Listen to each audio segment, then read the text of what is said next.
ጤና ይስጥልን አድማጮች፣ ይህ ኢትዮ ፕላስ ነው። በግብፅ ዋና መዲና ካይሮ ወታደራዊ አቀባበልና ሞቅ ያለ አጀብ የጠበቃቸው የአሜሪካው ፕሬዝዳንት ትራምፕ በአራት ኪሎና ኢትዮጵያ ጉዳይ አንድ ጥብቅ ምክክር ማድረጋቸው ተሰምቷል። ከሁለት ሳምንት በፊት በኮሪደሩ ጉዳይ ማስጠንቀቂያ የሰጡት ፕሬዝዳንት ትራምፕ ዛሬ ደግሞ ፍጹም ያልተጠበቀ ኢትዮጵያ ላይ አዲስ አቋም ይዘው ታይተዋል።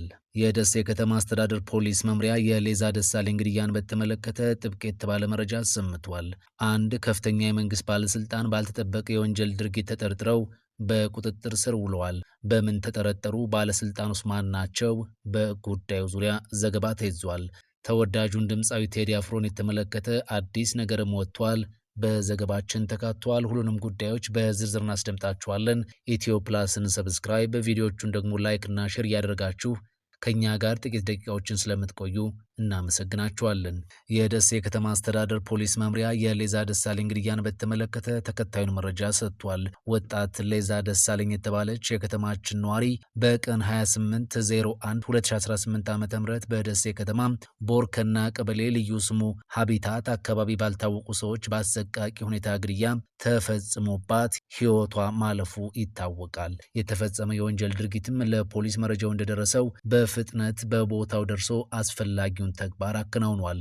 የደሴ ከተማ አስተዳደር ፖሊስ መምሪያ አማካኝነት የፍትህ አካላትን ያካተተ የምርመራ ቡድን በማዋቀር ምርመራው በታክቲክና በቴክኒክ ማስረጃዎችን በማጣራት ወንጀል ፈጻሚውን አካል በቁጥጥር ስር ለመዋል እየሰራ ሲሆን በቀጣይ የምርመራ ቡድኑ የደረሰበትን የምርመራ ውጤት ለህዝብ የምናሳውቅ መሆኑን ማሳወቅ እንወዳለን ብሏል። ስለሆነም ህዝቡ መሰል የወንጀል ክስተቶች ውስብስብ መሆናቸውን በመረዳት ድርጊቱ የሚፈልገውን ጊዜ ታሳቢ በማድረግ ፖሊስ አስፈላጊውን ክትትልና ምርመራ አድርጎ ውጤቱን ለህዝብ እስኪያሳውቅ ህዝባችን በተለመደው ትዕግስቱ እንዲጠብቀን ሲልም የምርመራ ቡድኑ ጠይቋል። ፖሊስ መምሪያው ለሟች ቤተሰቦችና ጓደኞች እንዲሁም ወዳጅ ዘመዶች መጽናናትን ተመኝቷል። አንድ የመንግስት ከፍተኛ ባለስልጣን ንጹሐንን አግቶ ከፍተኛ ገንዘብ በመጠየቅ ተጠርጥረው በቁጥጥር ስር ዋሉ። የፋርጣ ወረዳ ዋና አስተዳዳሪ በሰው ማገት ተጠርጥረው ተይዘዋል። የአማራ ክልል የደቡብ ጎንደር ዞን የፋርጣ ወረዳ ዋና አስተዳዳሪ የሆኑት አቶ ሙሉ አበጄም ከባድ ከሆነው የሰው እገታ ወንጀል ጋር በተያያዘ በቁጥጥር ስር ስለመዋላቸው ተሰምቷል። የመጀመሪያ መረጃዎች እንደሚያሳዩት አስተዳዳሪው በአካባቢው ከተፈጸመው የእገታ ወንጀሎች ጋር እጃቸው አለበት በሚል ተጠርጥረዋል። የአንድ ወረዳ ዋና አስተዳዳሪ በእንደዚህ አይነት ከባድ ወንጀል መጠርጠራቸው በአካባቢው ሕዝብ ዘንድ ከፍተኛ መነጋገሪያና በመልካም አስተዳደር ላይ ጥያቄዎችን የሚያስነሳ ጉዳይ ሆኗል አስነስቷል። ስለ ወንጀሉ ዝርዝር መረጃ እስካሁን በይፋ ያልተገለጸ ሲሆን የጸጥታ አካላት ምርመራ እያደረጉ እንደሆነ መረጃዎች አመላክተዋል።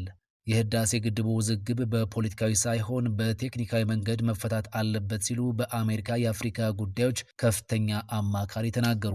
በአሜሪካ ውጭ ጉዳይ መስሪያ ቤት የአፍሪካና የመካከለኛው ምስራቅ ጉዳዮች ከፍተኛ አማካሪ የሆኑት ማሳድ ቡሎስ በታላቁ የኢትዮጵያ ህዳሴ ግድብ ላይ ያለው ውዝግብ በፖለቲካዊ ጫና ሳይሆን በቴክኒካዊ መንገድ መፈታት አለበት ብለዋል።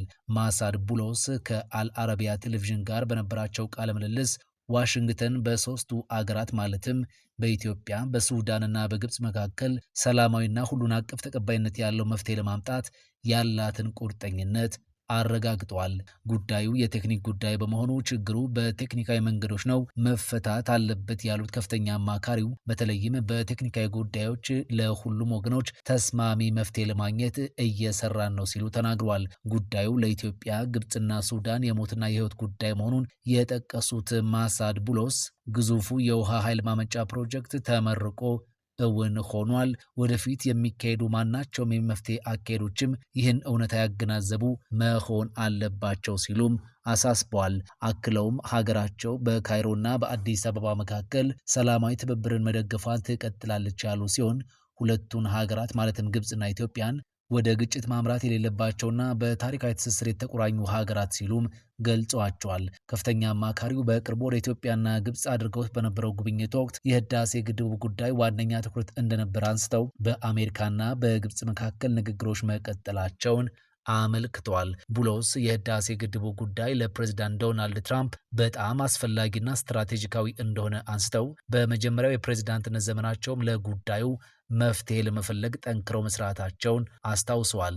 በተጨማሪም ለቀጣይ ውይይትና ድርድሮች ያላቸውን ተስፋም አንስተዋል። የአሜሪካው ፕሬዝዳንት ዶናልድ ትራምፕ የግብፁን ፕሬዝዳንት አብዱል ፈታህ አልሲሲና የኢትዮጵያ ጠቅላይ ሚኒስትር አብይ አህመድ ለማሸማገል ይፈልጉ እንደሆነ የተጠየቁት ማሳድ ቡሎስ ፈጣሪ ከፈቀደ አብረው ሆነው እናያቸዋለን፣ እኛም ለዚሁ ግድብ እየሰራን ነው ብለዋል። የግብፁ ፕሬዝዳንት አብዱል ፈታህ አልሲሲ ከትላንትና በስቲያ ግብፅ ኢትዮጵያ በግድቡ ላይ የምታደርገው የተናጠል የውሃ አጠቃቀም ያልተገባና ኃላፊነት የጎደለው ነው፣ የግብፅን የውሃ ጥቅሞች ለማስጠበቅም ሁሉንም አስፈላጊ እርምጃዎች ትወስዳለች ሲሉ መግለጻቸው ይታወሳል። ይህንን ተከትሎ የኢትዮጵያ ውሃና ኢነርጂ ሚኒስቴር ሰኞ ባወጣው መግለጫ ግብፅ በአባይ ወንዝና በታላቁ የኢትዮጵያ ህዳሴ ግድብ ላይ ጸብ አጫሪ ንግግሮችን አጠናክራ ቀጥላለች ሲል ከሷል። የካይሮ የቅኝ ግዛት ዘመን አስተሳሰብ በአባይ ተፋሰስ ሀገሮች መካከል ያለውን አካባቢያዊ ትብብር አደጋ ላይ ይጥላል ሲልም አስጠንቅቋል። ሚኒስቴሩ በመግለጫው ኢትዮጵያ የአባይን ወንዝ የመጠቀም መብቷን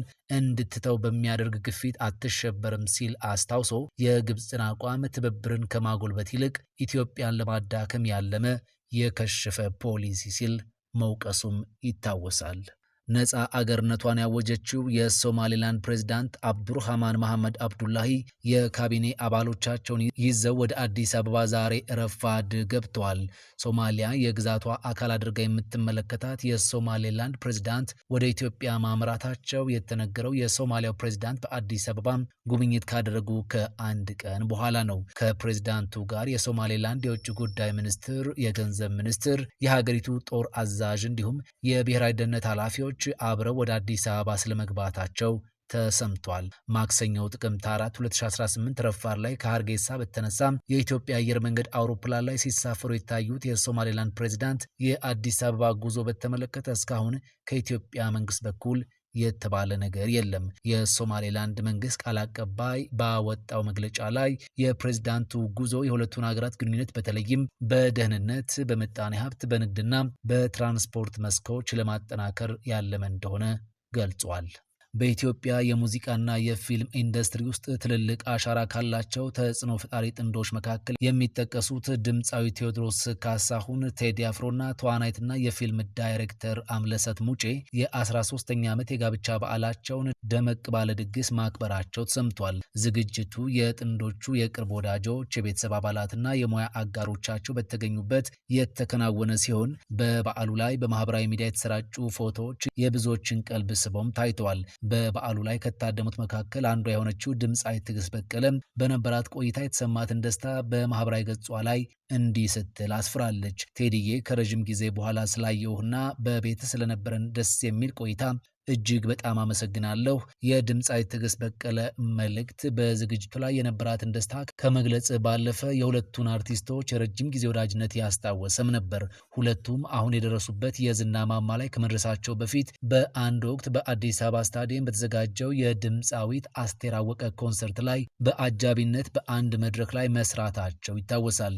ይህ ታሪካዊ ግንኙነት የዘንድሮውን ዳግም መገናኘታቸውን ይበልጥ ትርጉም ያለው እንዳደረገውም ተነግሯል። ቴዲ አፍሮ በሙዚቃው ዓለም በሚፈጥራቸው ታሪካዊና ማህበራዊ መልእክት ያዘሉ ስራዎቹ ሲታወቅ፣ ባለቤቱ አምለሰት ሙጬ ደግሞ በትወና በሞዴሊንግና በፊልም ዳይሬክተርነት ሙያዋ ስኬታማ አርቲስትም ናት። ከዚህም ባሻገር በአካባቢ ጥበቃ ላይ በምታደርገው ንቁ ተሳትፎም ትመሰገናለች። የአራት ልጆች ወላጅ የሆኑት እነዚህ ጥንዶች በሀገሪቱ ውስጥ ካሉ ተጽዕኖ ፈጣሪና ተወዳጅ ቤተሰቦች መካከል ቀዳሚውን ስፍራ እንደሚይዙ በብዙዎች ይታመናል። ለ13 ዓመታት የዘለቀው የጋብቻ ህይወታቸው ለብዙዎች እንደ አርአያ የሚጠቀስ ሲሆን የዘንድሮውን በዓል በደማቅ ሁኔታ ማክበራቸው የፍቅራቸውን ጥንካሬ በድጋሚ ያሳየ ክስተትም ሆኗል እየተባለ ነው። በበዓሉ የተገኙት ፎቶዎችና መልካም ምኞቶች በማህበራዊ ሚዲያ ላይ በስፋት እየተጋሩ ሲሆን አድናቂዎቻቸው ለጥንዶቹ ያላቸውን ፍቅርና አክብሮት እየገለጹላቸው ይገኛሉ።